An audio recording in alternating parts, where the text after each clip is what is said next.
कुठल्याही राजकीय पुढाऱ्याने पुढे येण्याची गरज नाही, तर ते श्रेय फक्त आणि फक्त या समाजाचं असेल आणि समाजाच्या पुत्रांचं असेल. कारण हा लढा आणि हा लढा देण्याचा खरोखरचा जर ध्यास कोणी घेतला असेल तर तो समाजाच्या पुत्राने घेतलेला आहे, समाजाच्या बांधवाने घेतलेला आहे. महाराष्ट्राच्या कानाकोपऱ्यात जेव्हा 550-750 किलोमीटरचा प्रवास करत हा समाज फक्त आणि फक्त समाजाच्या पुढच्या येणाऱ्या ध्येयापूर्तीसाठी लढतो, त्यावेळेला खऱ्या अर्थाने समाजाचं कल्याण त्याच्या मनामध्ये रुतलेलं आहे हे त्या ठिकाणी समजू शकतो. किरण भांगेंनी साधारणतः 50 संघटना साधारणतः जवळपास 50 संघटना राज्यात एकत्रित आला. खरं जर पाहायचं झालं तर आजच्या परिस्थितीमध्ये आपल्या समाजाला उद्याचं भविष्य घडवायला जर काही हवं असेल तर ते फक्त आणि फक्त तुम्हाला सर्वांचं एकत्रित होणं, एक संघ होणं. अनेक लोक या ठिकाणी येतील, अनेक राजकीय पुढारी येतील, अनेक राजकीय पक्ष येतील, घोषणा करतील, याच्याबद्दल बोलतील देखील, पण जोपर्यंत समाज एकत्रित येत नाही, समाज एक संघ होत नाही, तोपर्यंत तुम्हाला त्या गोष्टीचं फलित साध्य करणं हे अपेक्षित नसतं. आणि म्हणूनच मी मनापासून सगळ्यात अगोदर आपलं अभिनंदन करतो की सगळ्यांनी येऊन एक विचाराने एक संघ झालात, एक विचार झालात की तुम्हाला केश शिल्प बोर्ड आणि केश शिल्प बोर्डच्या पाठीमागची असलेली भूमिका कळली. मग अशी काही लोक भारतीय जनता पक्षाच्या वतीने या ठिकाणी आली आणि त्यांनी हे देखील म्हटलं की आम्ही आमच्या पक्षाची सत्ता आहे, आम्ही यासाठी या कामासाठी विचाराधीन आहोत, केश शिल्प बोर्ड होईल म्हणून विचाराधीन आहोत. पण एक विचारायचं होतं की ज्या वेळेला केश शिल्पी बोर्ड याची स्थापना करू अशा प्रकारची घोषणा करण्यात आली होती, त्यावेळेला समाजाचा एक प्रतिनिधी म्हणून, समाजाचा एक बांधव म्हणून, समाजाची एक भगिनी म्हणून त्यांनी हा प्रश्न विचारला होता का की हे केश शिल्प बोर्ड हे माझ्या भविष्यात येणाऱ्या माझ्या पुढच्या भविष्यासाठी असणार आहे की तुमच्या फक्त आणि फक्त सत्तेच्या राजकारणासाठी असणार आहे? हे तुमचं काम होतं. तुम्ही विचारलं पाहिजे होतं की सत्तेच्या राजकारणासाठी, सत्तेच्या भवितव्यासाठी की माझ्या भविष्यातल्या माझ्या पिढ्यांच्या भविष्यासाठी आणि भवितव्यासाठी असणार आहे, हे तुमचं काम होतं. आज तुम्हाला मी ठामपणे सांगतो, याच्या अगोदर मी चव्हाण साहेबांना म्हणालो होतो, किरण भांगेंना म्हणालो होतो की ज्या ज्या वेळेला प्रश्न समाजाचा येईल त्या वेळेला पक्षाचे जोडे बाजूला ठेवलेले असतील आणि समाजाच्या व्यासपीठावरती समाजाच्या उन्नतीसाठी एक कार्यकर्ता म्हणून, एक प्रतिनिधी म्हणून आदरणीय पवारसाहेबांचे वैचारिक ढल घेऊन त्या ठिकाणी आले.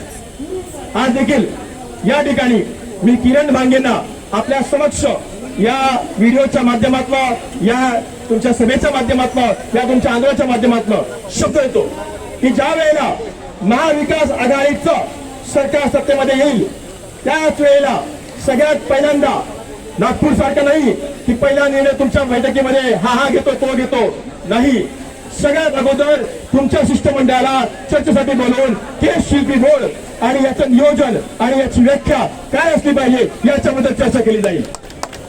ही चर्चा होणं गरजेचं आहे, कारण जोपर्यंत चर्चा होत नाही तोपर्यंत याचं नियोजन काय असणार आहे, याची व्याख्या काय असणार आहे आणि याचं भवितव्य काय असणार आहे हे तुम्हाला आम्हाला कळणार नाही. फक्त आणि फक्त भाषण करण्यासाठी नाही, तर आज तुम्हा सर्वांना हे आश्वासन देतो की किरण भांगेच्या या आंदोलनाच्या पाठीमागून ज्या ज्या वेळेला त्याला आवश्यकता असेल त्या त्यावेळेला मी आणि माझा पक्ष त्याच्या पाठीमागे खंबीरपणे उभा राहील. महाराष्ट्राच्या प्रत्येक कानाकोपऱ्यामध्ये राष्ट्रवादी काँग्रेस पक्ष, शरदचंद्र पवार पक्षाचा प्रत्येक कार्यकर्ता, ओबीसी वगैरे प्रत्येक कार्यकर्ता त्याच्या पाठीमागे खंबीरपणे उभा राहील अशा ठिकाणी आश्वासन करतो. चव्हाण साहेब फक्त सांगण्यासाठी नाही, तर इथून निघाल्यानंतर आदरणीय पवारसाहेबांची, शरदचंद्र पवारसाहेबांची वेळ घेऊन किरण भांगे सकट त्याचं जे कुठलं शिष्टमंडळ असेल त्या शिष्टमंडळातले 10 पदाधिकारी घेऊन आदरणीय शरदचंद्र पवारसाहेबांची भेट घेऊन या विषयावरती, या विषयाच्या नियोजनासाठी, हा मार्ग तडीस करण्यासाठी, याच्या पुढच्या कार्यक्रमासाठी आणि याच्या पुढच्या आंदोलनाची व्याख्या ठरवण्यासाठी आदरणीय किरण भांगे आपल्याला समस्त आपल्या सर्व परिवारासोबत एकत्रित आदरणीय पवारसाहेबांची भेट घेऊन याचं नियोजन तयार करेल. जाता त्यावेळेला शब्द येतो, केश शिल्प बोर्ड आहे. केश शिल्प बोर्ड हे कुणा एका पक्षाचं आणि कुठल्या एका रंगाचं नाहीये. या केश शिल्पी बोर्डामध्ये मराठी माणूस आहे, उत्तर भारतीय माणूस आहे, मुस्लिम बांधव आहेत, सगळ्या समाजाची लोक आहेत. पण ज्या वेळेला आज या सर्व समाजाच्या लोकांनी एकत्रित येऊन या आझाद मैदानावरती एवढा मोठा मोर्चा काढला, एवढा मोठं आंदोलन केलं, त्यावेळेला आज खऱ्या अर्थाने सगळ्या राजकीय पक्षांनी कळून चुकलेलं आहे की येणाऱ्या काळामध्ये नाभिक समाजाला स्वतःला सोबत घेतल्याशिवाय त्यांना कुठल्याही सत्तेच्या गादीवरती बसता येणार नाही. आज त्यांना कळून चुकलेलं आहे. आणि म्हणून फक्त आणि फक्त तुमच्या पाठीमागे आणि पुढे हा पक्ष तो पक्ष गिरट्या घालण्याचं काम करतो. मी तुम्हाला एका तत्वाला सांगून राहील, किरणजी, प्रकाशजी आणि तुम्ही सर्व सहकार्यांनी तुमचा जो कुठला लढा तुम्ही सुरू केलेला आहे, या लढ्याला जोपर्यंत निर्णय होत नाही, या लढ्याला जोपर्यंत न्याय मिळत नाही, तोपर्यंत हा लढा तुम्ही चालू ठेवा. आणि या लढ्याच्या सोबत तुम्हाला तुमच्या पक्षाच्या सोबत आणि आमच्या पक्षाच्या सोबत एकत्रित येऊन ही सर्व भूमिकेचा पाठिंबा देण्याचा जाहीरपणे त्या ठिकाणी सांगतो. जय हिंद, जय महाराष्ट्र, जय भीम, जय ओबीसी.